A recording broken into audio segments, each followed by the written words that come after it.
Halo semuanya, kami dari kelompok 7, mata kuliah Ekonomi Publik, kelas B Indralaya, dengan anggota-anggota kelompok yaitu, Helios Ferdinand Mangunsong, M. Faris Akendra, Rizky Syahputra, Teza Satria Jaya, Wulan Apriliani, dan Yogi Andriansyah. Pada video ini kami akan menjelaskan materi tentang government failure atau biasa disebut dengan kegagalan pemerintah. Kegagalan pasar atau market failure tidak terlepas dari peran pemerintah yang besar dalam perekonomian dan menjadi latar belakang perlunya campur tangan pemerintah. Menurut Weimer dan Finning, tahun 1992, kegagalan pasar tradisional merupakan ketidakmampuan mekanisme pasar invisible hand yang dinilai tidak efektif dalam menjalankan fungsinya.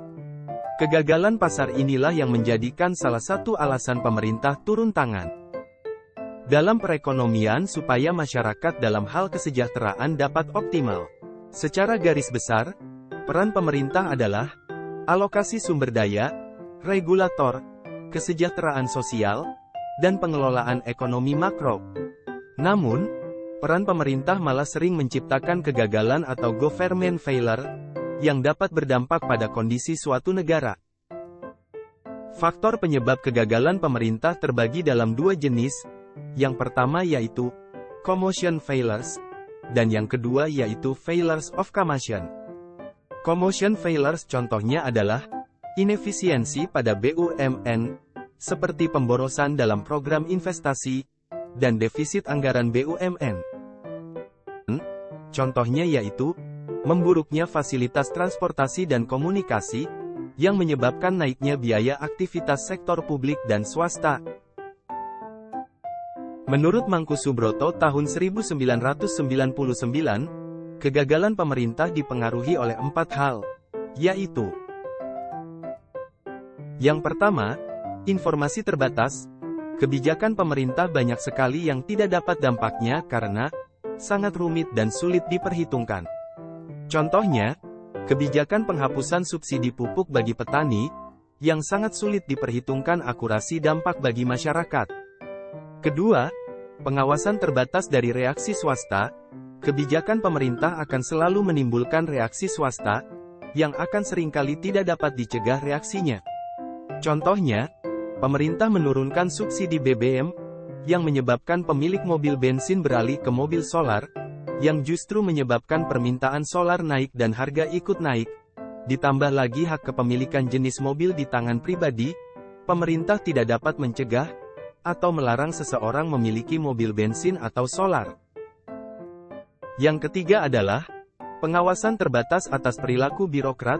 Pemerintah tidak dapat mengawasi secara ketat perilaku birokrat, dikarenakan pelaksanaan kebijakan pemerintah dibagi pada tingkatan birokrat. Dan yang terakhir adalah hambatan proses politik. Dalam negara demokratis, terdapat pemisahan wewenang antara kekuasaan eksekutif dan legislatif. Yang sering terjadi adalah kebijakan eksekutif sering terhambat dikarenakan harus adanya persetujuan dari legislatif. Korupsi dengan kegagalan pemerintah.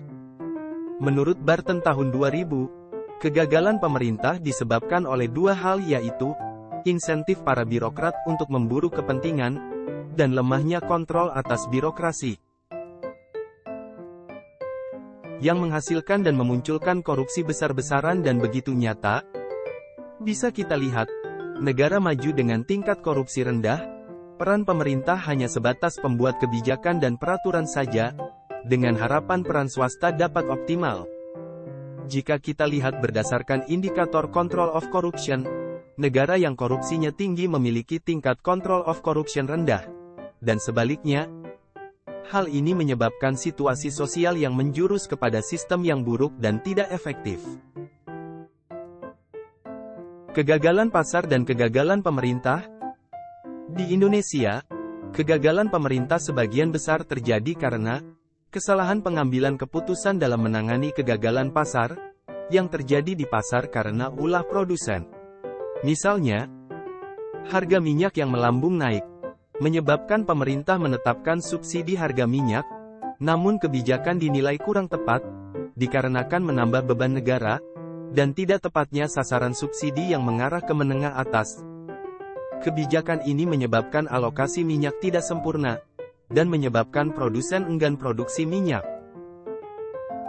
Dan dirujung tidak efisien alokasi barang dan jasa sehingga terjadi kegagalan pasar. Sekian materi yang dapat kami sampaikan, terima kasih.